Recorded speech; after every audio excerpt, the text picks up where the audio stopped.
অনেকদিন আগে নিমতলি নামের এক গায়ে বাস করত করিম নামের এক চাষি। চাষির ছিল দুই বউ, মাধবী আর বকুল। চল ছোট, তাড়াতাড়ি গিয়ে আমরা রান্নার কাজগুলো করে নিই। সেই সকালে ও মাঠে গেছে, বাড়ি ফেরার আবার সময় হয়ে গেল। এসে যদি আবার দেখে রান্না হয়নি, তাহলে আর রক্ষে থাকবে না আমাদের। হ্যাঁ বুবু, সে তো ঠিকই কথা বলেছ। তোমার মনে আছে দিদি, সেবার একদিন আমাদের রান্না হয়েছিল না? সেদিন এসে দেখলো আমরা রান্না করছি, আর কি কাণ্ডটাই না করে বসলো। সে আবার মনে থাকবে না? খুব মনে আছে। একদিন রান্না হয়েছিল না বলে আর 2-3 দিন বাড়িতে ভাতই খেলেন না। তারপর কত হাতে পায়ে তাকে ধরে ভাত খাওয়াতে হলো। সেসব কি ভোলা যায়? সেই জন্যই তো বলছি, তাড়াতাড়ি চল রান্নাঘরে, না হলে আবার কেমন হয়ে বসে। হ্যাঁ বুবু, চলো তাহলে এবার আমরা রান্নাটা তাড়াতাড়ি সেরে ফেলি। না, চিন্তায় আর কিছু ভালো লাগে না। ফুলকপি বাঁধাকপি দুটো জিনিস চাষ করলাম, কিন্তু একটাও ভালো হলো না। কেমন মরা মরা হয়ে আছে। এ উপরওয়ালা, কিভাবে যে এবার আমি সংসার চালাবো কিছুই বুঝতে পারছি না। এত টাকা ঋণ করে এত যত্ন করে কিনা এমন ফসল পেলাম। কি গো রহিম ভাই, কি এত বলছো তুমি একা একা? কি আর বলবো ভাই, দেখো আমার জমিতে তাকিয়ে একবার। এত কষ্ট করে চাষ করা ফুলকপি বাঁধাকপি সব কেমন যেন শুকিয়ে লাল হয়ে যাচ্ছে। এসব আমি বাজারে বিক্রি তো দূরের কথা, আমি নিজেও তো খেতে পারবো না। আর এবার চাষ করতে গিয়ে তো অনেক টাকা ঋণও নিয়েছি, সেগুলোই বা পরিশোধ করবো কি করে? আরে ভাই, তুমি শুধু এত চিন্তা করছো। এত চিন্তা না করে এখনো তো অনেক সময় আছে এগুলো বড় হওয়ার। ততদিন না হয় এগুলোর আরো বেশি বেশি যত্ন নাও, তাতে তো ঠিকও হয়ে যেতে পারে। অত তো আর যত্ন করিনি ভাই, রাত দিন এই জমির পেছনে পড়ে আছি। তুমি বলো, আমার মতো আর কজন এভাবে জমির যত্ন করে? সে তো ঠিক আছে ভাই, তবু আরো একটু ভালো করে যত্ন করো। তাছাড়া তো এখন আর কিছু করারও নেই। উপরওয়ালা সহায় থাকলে তোমার ভাগ্য বদলেও যেতে পারে। এটা তুমি ঠিকই বলছো। ঠিক আছে, তাই করবো এখন থেকে। আগের চেয়েও আরো বেশি বেশি যত্ন নেব। এবার তাহলে আসি ভাই, সেই সকালে এসেছি, বড্ড খিদে লেগেছে। কটা খেয়ে না হয় আবার বিকেলে একবার আসবো। হ্যাঁ, তাই করো। আমিও আসি গো করিম ভাই। বলে রহিম তার বাড়ির দিকে হাঁটা দেয়। বুবু দেখো, এই আলুগুলোতে কেমন গাছ গজিয়ে গেছে। এই যা, এই আলুগুলো তো বেশ কিছুদিন আগে বাজার থেকে আনা হয়েছিল। এটা ওটা রান্না করতে করতে ও আলু আর রান্না করা হয়নি।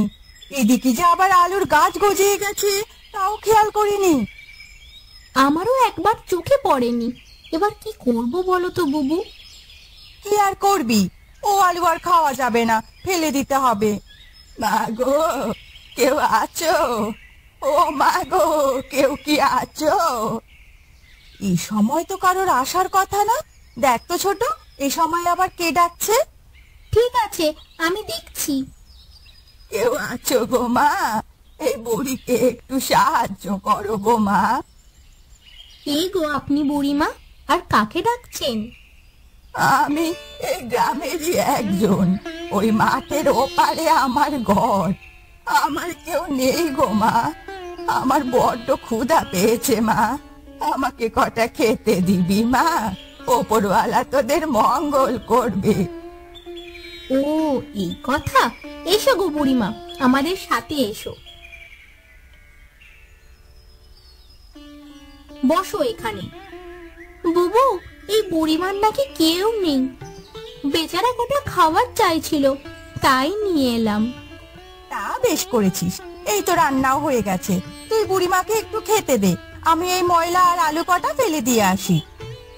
দাঁড়াও মা, এই আলুগুলো কেন ফেলে দেবে? এই আলুগুলোতে গাছ গজিয়ে গেছে, আর গাছ গজানো আলু আবার আমরা খেতে পারি না, তাই ফেলে দিতে যাচ্ছি।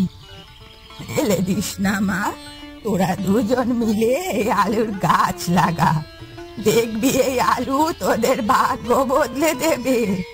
আমার কথা শোন মা, এই আলু তোরা ফেলে দিস না, গাছ লাগা। ঠিক আছে বুড়িমা, আমরা তাই করব। আপনি বলছেন, আমরা নিশ্চয়ই গাছ লাগাবো। এই নিন বুড়িমা, খেয়ে নিন।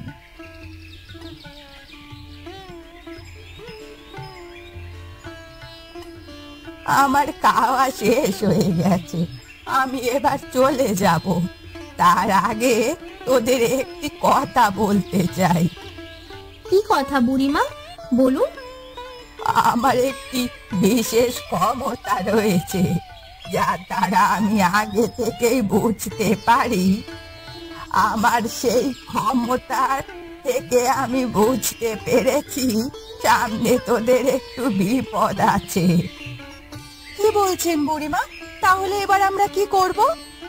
চিন্তা করিস না, তোরা শুধু ওই আলুর চাষ কর, তাতেই তোদের সব বিপদ কেটে যাবে। আমি এবার আসি। এরপর বুড়িমা চলে যায়।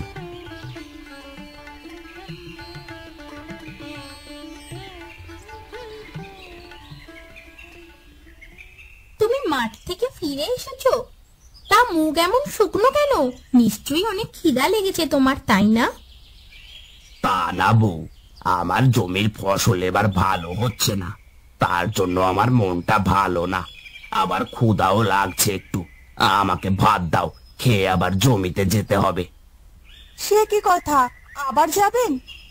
হ্যাঁ, কি আর করার, ফসল ভালো করতে এটুকু কষ্ট করতেই হবে। ভাত দাও এবার আমাকে।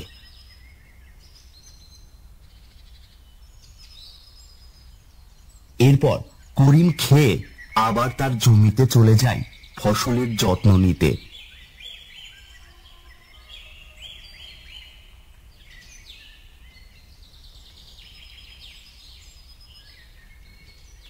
ও তো চলে গেছে।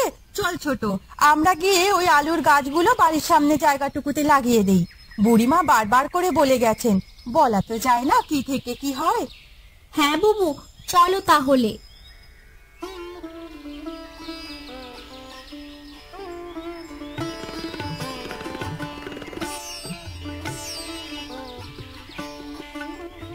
এই তো হয়ে গেছে আলু লাগিয়ে দেওয়া, এবার দেখা যাক কি হয়।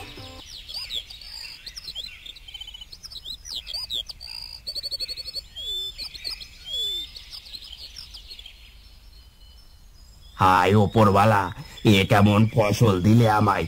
এত কষ্ট করার পরও আমার ফসল কেমন মরা। এই ফসল দিয়ে আমি কি করব? এখানে দাঁড়িয়ে হা হুতাশ না করে বাড়ি যাও ভাই। তাই যাই, চোখের সামনে এসব দেখে আমি আর সহ্য করতে পারছি না। আমার কপালটাই এমন ভাবে পড়তে হলো।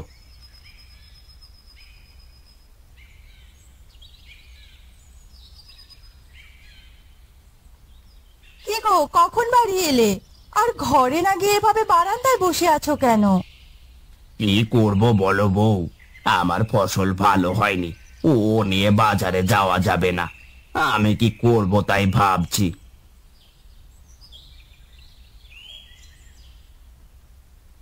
এই যে করিম ভাই, এই বাড়িতে আছো দেখছি। তা বাড়িতে যখন আছো ভালোই হয়েছে। এই তোমার কিন্তু আরো আগে আমার টাকা ফেরত দেওয়ার কথা ছিল, তুমি এখনো আমার টাকা ফেরত দাওনি। আবার টাকার কথা বলবো বলে আজকাল তুমি আর বাজারেও যাও না। এই সবই বুঝি আমরা, বুঝলে? তেমন কিছু না ভাই, আসলে আমার জমির ফসল ভালো হয়নি, তাই এখনো বাজারে যাওয়া হয়নি। আমাকে ওসব বোঝাতে এসো না। তোমার কাছে কত টাকা পায় আমার হিসেব আছে। কালকের মধ্যে আমার সব টাকা না পেলে তোমার ঘর আমি নিয়ে যাব বলে দিলাম। আর আমার ক্ষমতা কেমন তা তুমি ভালোই জানো। আমি এবার আসছি।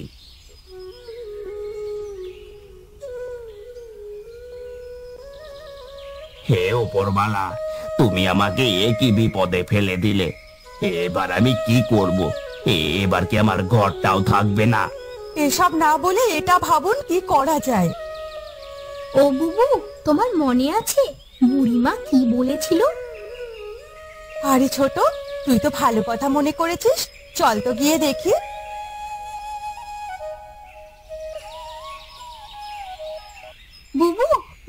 দেখো কত আলু ধরেছে গাছে। আরে সত্যি তো, সবগুলো গাছ, তার মানে অনেক আলু হবে।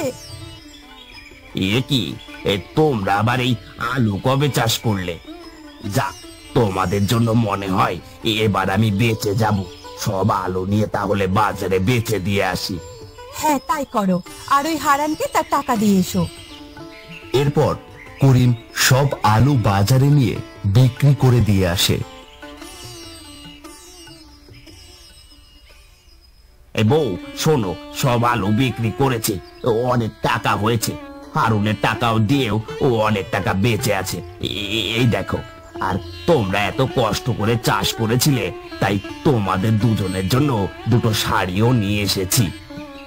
আরে বাহ, শাড়িগুলো তো খুব সুন্দর হয়েছে। আলুগুলো থেকে এত টাকা হবে ভাবিনি, বুড়িমা আমাদের বাঁচিয়ে দিয়েছেন। আমি বলি কি, বাকি টাকা দিয়ে তুমি জমিতে আবার আলু চাষ শুরু করো। ছোট বউ, এটা তুমি ঠিক কথা বলেছো, আমি তাই করব। এরপর থেকে করিম তার জমিতে আলু চাষ করে অনেক ধনী হয়ে যায়।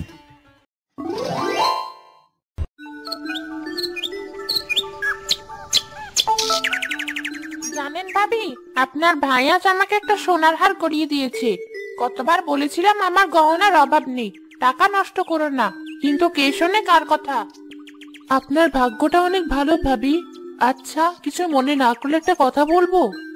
কি কথা বলবেন? তাড়াতাড়ি বলুন, বাড়ির কাছাকাছি চলে এসেছি। আমাদের চাল শেষ হয়ে গিয়েছে, কিছু চাল ধার দিবেন? উনি কাজ শেষ করে বাড়ি ফেরার পথে চাল নিয়ে আসবে, তখন আমি আপনাকে দিয়ে দিব। এখন যদি চাল দেই তাহলে কবে ফেরত দিবে কে জানে। কারোর সাথে দুটো মনের কথা বলবো সেটারও উপায় নেই। কিছু বললেন না যে ভাবি? কলস রেখে আসবো তাহলে আপনার বাড়িতে? আপনার ভাই বাড়িতে আছে, আপনাকে চাল দিতে দেখলে ঝামেলা হবে। আমি চাই না আমাদের মাঝে ঝামেলা হোক। ঠিক আছে ভাবি, বাড়ি চলে এসেছি, কাল নদীতে যাওয়ার পথে আবার দেখা হবে। এসব গরিব মানুষদের সাথে দুটো মনের কথা বলবো যে তারও উপায় নেই, শুধু চাইবে যত সব। কাল থেকে আমি একাই যাবো নদীতে।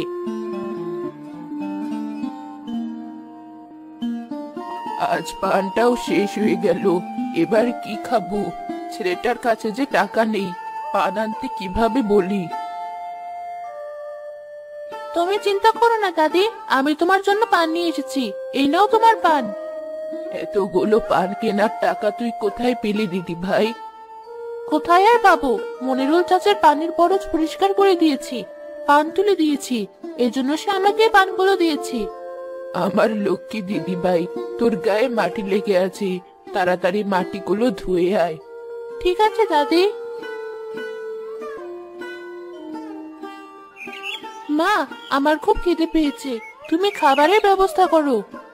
বাড়িতে চাল ফুরিয়েছে, রান্না করতে পারিনি, তোকে কি খেতে দেই? এদিকে জ্বালানিও ফুরিয়ে গিয়েছে। আচ্ছা মা, আমি জঙ্গল থেকে জ্বালানি নিয়ে আসছি। তোকে একা জঙ্গলে যেতে হবে না মা, আমি রেহানা ভাবির বাড়িতে কাজ করতে যাচ্ছি, এসে দুজনে একসাথে যাব।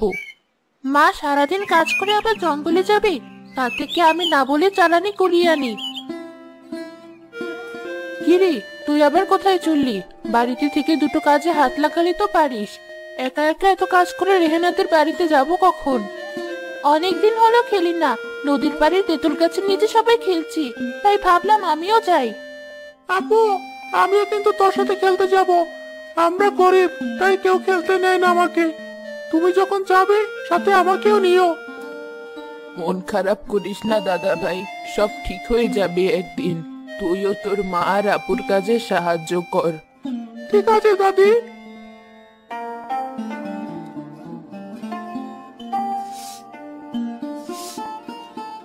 আমি আসি, মা শুকনো মুড়ি আছে ঘরে, আপনি খান, সূর্য আর রূপাকে দিন। ঠিক আছে বৌমা, তুমি যাও, আমি খেয়ে নিব। রোজ রোজ এই পরীক্ষা থেকে ভালো লাগে, তাও যদি পেট করে খেতে পারতাম। পেটের কোথা তো পেটেই রয়ে যায়। কপালে যা চড়েছে তাই খেয়ে নিয়ে চুপ করে, বাবা বাড়ি ফেরার পথে সবকিছু কিনে আনবে। আমার খাওয়া শেষ, আমি তবে আসছি।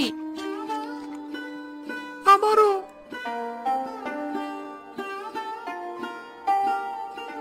শোন ভাই, আমি কিন্তু জঙ্গলে যাচ্ছি, খেলতে নয়। এখন তুই আমার সাথে যেতেও পারিস, আবার নাও যেতে পারিস।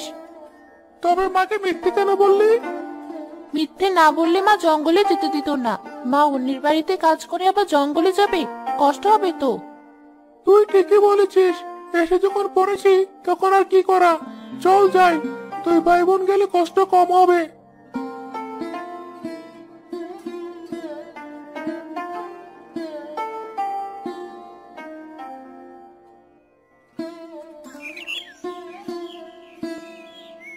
বোন, খিদের জন্য তো আর হাঁটতে পারছি না, তুই একাই জ্বালানি করা, আমি বসলাম এখানে। ঠিক আছে ভাই, তুই বসে বিশ্রাম নে, আমি কাজ করি।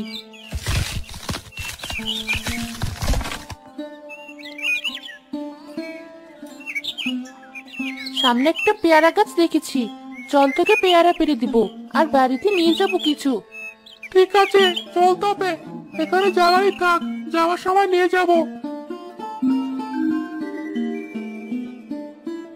তুই দাঁড়া, আমি গাছে উঠছি।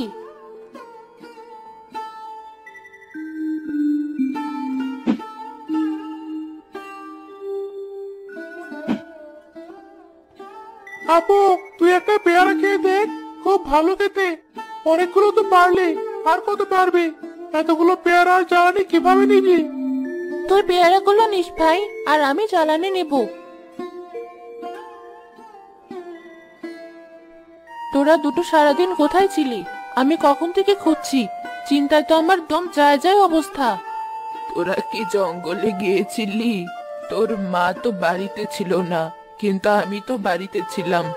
আমাকে তো একবার বলতে পারতি, তাহলে তো এত চিন্তা করতে হতো না। তোমাদের বললে কি আমাদের দুই ভাই বোনকে জঙ্গলে যেতে দিতে? যাই হোক, এসব কথা বাদ দাও, দেখো আমি তোমাদের জন্য কি এনেছি।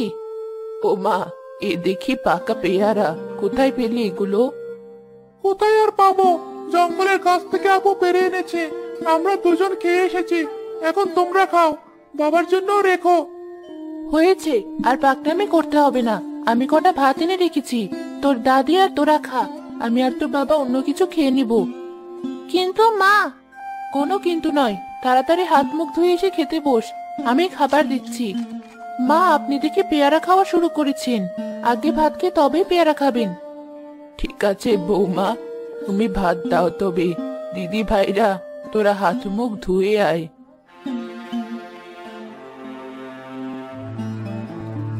এ কি রোহান ভাই, ওনার কি হয়েছে? এমন করে শুয়ে আছে কেন? চাচা, বাবা কথা বলছে না কেন? আসলে সজল ভাই গাছের ডাল কাটার সময় গাছ থেকে পড়ে একটা হাত আর একটা পা ভেঙে ফেলেছে। আমি ডাক্তার দেখিয়ে এনেছি, সম্পূর্ণ সুস্থ হতে সজল ভাইয়ের অনেকদিন সময় লাগবে। কি বলছেন আপনি এসব ভাই? এখন কি হবে? ছেলেমেয়ের মুখে যা একবেলা ভাত জুটতো, এবার তো সেটাও হবে না। আমার এত বড় সর্বনাশ কেন হলো? আপনারা সবাই শান্ত হন, ডাক্তার বলেছে প্রতিদিন ওনার ওষুধ লাগবে, তা না হলে ওনার বিপদ হবে, এমনকি মারাও যেতে পারেন। কি বলছে এসব? আমি বেঁচে থাকতে আমার সন্তানকে হারাবো? বাবার কিছু হবে না দাদি। চাচা, আপনি বাবাকে ঘর পর্যন্ত একটু দিয়ে আসুন। ঠিক আছে মা, আমি আসি তবে। কাজ ফেলে এখানে এসেছি, বেশি দেরি হলে মহাজন বকবে।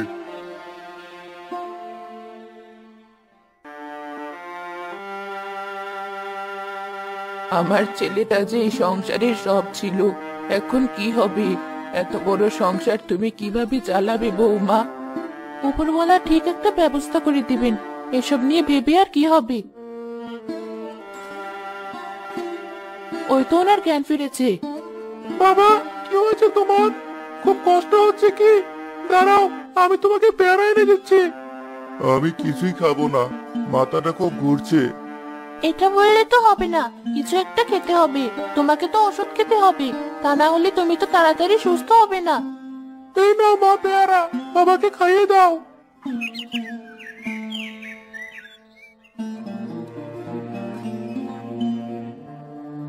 কি করব, বাড়িতে চাল ডাল নেই। কাল থেকে উনি ছাড়া সবাই না খাওয়া, এদিকে ওনার ওষুধ ফুরিয়েছে, মাথায় যে কিছুই আসছে না। রেহেনা ভাবির বাড়ির কাজটাও চলে গেল, এখন কি করব? মা, কি ভাবছো? পড়ে যাবে তো। কখন বাড়ি থেকে এসেছো, এখনো থালা বাসন পরিষ্কার করনি। আমার তো বাড়ির সব কাজ করা শেষ। ও হ্যাঁ, এই তো করছি মা, তুই বাড়ি যা, আমি এই তো এলাম। তোমার তো হয়ে গিয়েছে, চলো একসাথে বাড়ি ফিরি। তোমার ছেলে তো মাথা খারাপ করে দিচ্ছে, বলছি খিদেতে কথাও বলতে পারছি না। আমার হয়েছে যত জ্বালা, কাছে অল্প কিছু টাকা ছিল, তা দিয়ে এই কদিন সংসার চালিয়েছি। এখন কি করব? কিভাবে তোর বাবার ওষুধ কিনবো, কিভাবে সংসার চালাবো? এক কাজ করি, আমি জঙ্গল থেকে কাঠ কেটে বিক্রি করি, এতে বাবার ওষুধের টাকাটা তো বের হবে। তুই পারবি না মা, এসব কথা কখনো মুখে আনবি না।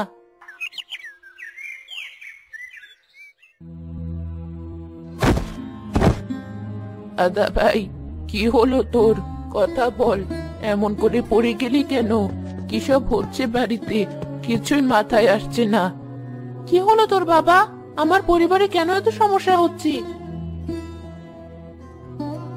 মা, ভাই খিদেতে জ্ঞান হারিয়ে ফেলেছে।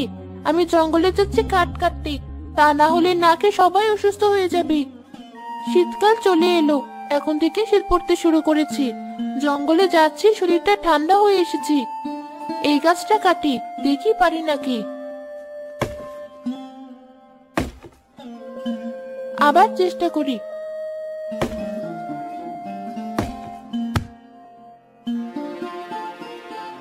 আহারে, কত মিষ্টি একটা পাখি, মনে হচ্ছে কেউ তীর দিয়ে আঘাত করেছে।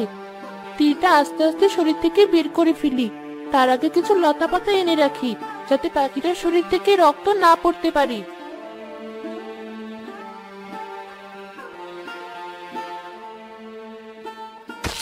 তো পড়ছে না, আর কোনো ক্ষতি হবে না এখন। তোমাকে অনেক ধন্যবাদ মেয়ে, তুমি আমার অনেক বড় উপকার করলে। তুমি না থাকলে হয়তো আজ আমি মারা যেতাম। বলো, তুমি এই গভীর জঙ্গলে কেন এসেছো? তুমি দেখি খুব সুন্দর করে কথা বলতে পারো। আসলে আমার বাবা অসুস্থ, বাড়িতে চাল ডাল কিছুই নেই। ভাই খিদেতে জ্ঞান হারিয়ে ফেলেছে, তাই বাধ্য হয়ে আমি নিজেই আসলাম কাঠ কাটতে। তুমি খুব ভালো, তোমার কথা শুনে খারাপ লাগলো। আমি কি তোমাকে সাহায্য করতে পারি? তুমি তো অসুস্থ, তুমি কিভাবে সাহায্য করবে? আমি তোমাকে যেখানে নিয়ে যেতে বলবো তুমি আমাকে সেখানে নিয়ে চলো, তারপর সব বলছি। ঠিক আছে। রূপা কিছু না বলে পাখির দেখানো রাস্তায় হাঁটতে থাকে। পাখি রূপাকে বড় এক তুলা গাছের কাছে নিয়ে আসে। এটা তো তুলা গাছ, এখানে কেন এনেছো আমাকে? এই তুলা গাছে 12 মাস তুলো হয়, এই তুলো দিয়ে তুমি পোশাক বানিয়ে বিক্রি করবে। কিন্তু এইসব তো আমি পারি না। আমি তোমাকে শিখিয়ে দেব, কিন্তু তার জন্য তো কিছু সুতা লাগবে।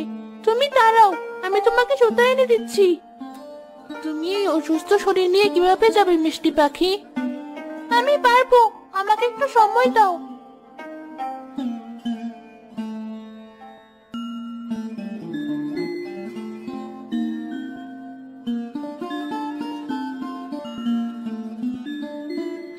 এই সুতায় তোমার অনেকগুলো পোশাক বানানো হয়ে যাবে। এখন প্রথমে সুতা নাও, এরপর তুলা নাও।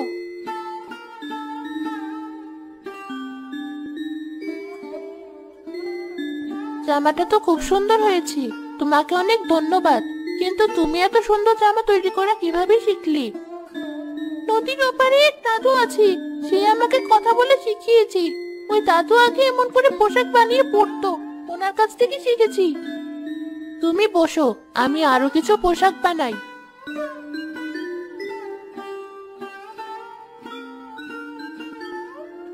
তুমি তো দেখতে দেখতে অনেক পোশাক বানিয়ে ফেললে।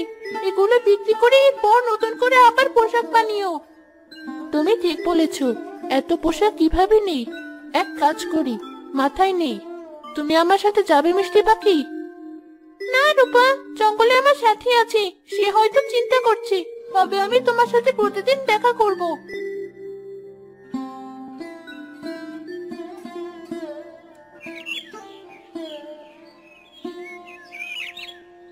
আমার সোনার মেয়ে, বেশ ভালো কাজ করেছিস। আমি এগুলো বিক্রি করতে যাচ্ছি, বিক্রি করে যে টাকা পাবো তা দিয়ে বাবার জন্য ওষুধ আর বাজার করে আনবো। তোর মনের ইচ্ছা পূর্ণ হোক দিদি ভাই। আমিও তোর সাথে যাবো আপু। তোর শরীর ভালো না, অন্যদিন যাস, আমি গেলাম।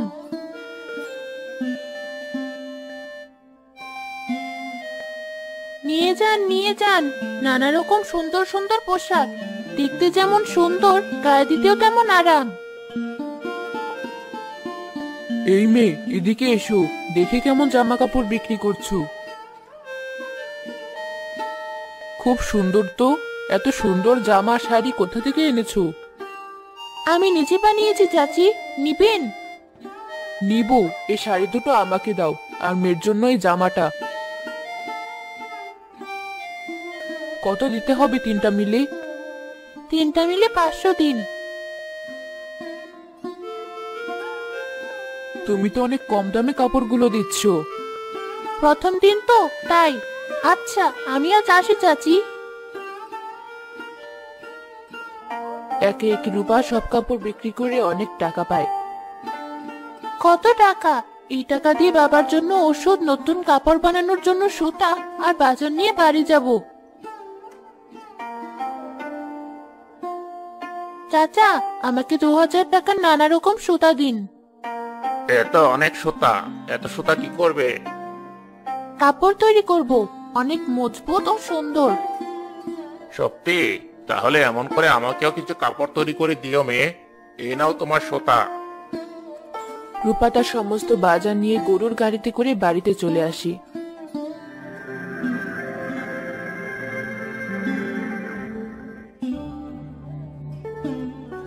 তুমি তো সুস্থ হয়েছো, এখন থেকে তুমি দোকান দেখবে, আমি আর পারবো না। তুই যে আমার সোনার মেয়ে, আমার সংসারটাই বদলে দিলি। কয়েক মাস আগে আমার ভাগ্য কেমন ছিল, আর আজ কেমন সব বদলে গেল। বাবা ঠিক বলেছে আপু, কত কষ্ট করেছিস তুই। সারাদিন পোশাক বানিয়ে বিকেলে মাথায় করে সেগুলো বিক্রি করেছিস। তোর মতো মেয়ে প্রতিটি করে হোক। আমরা যে ধনীদের মাঝে একজন হয়েছি শুধু তোর জন্য।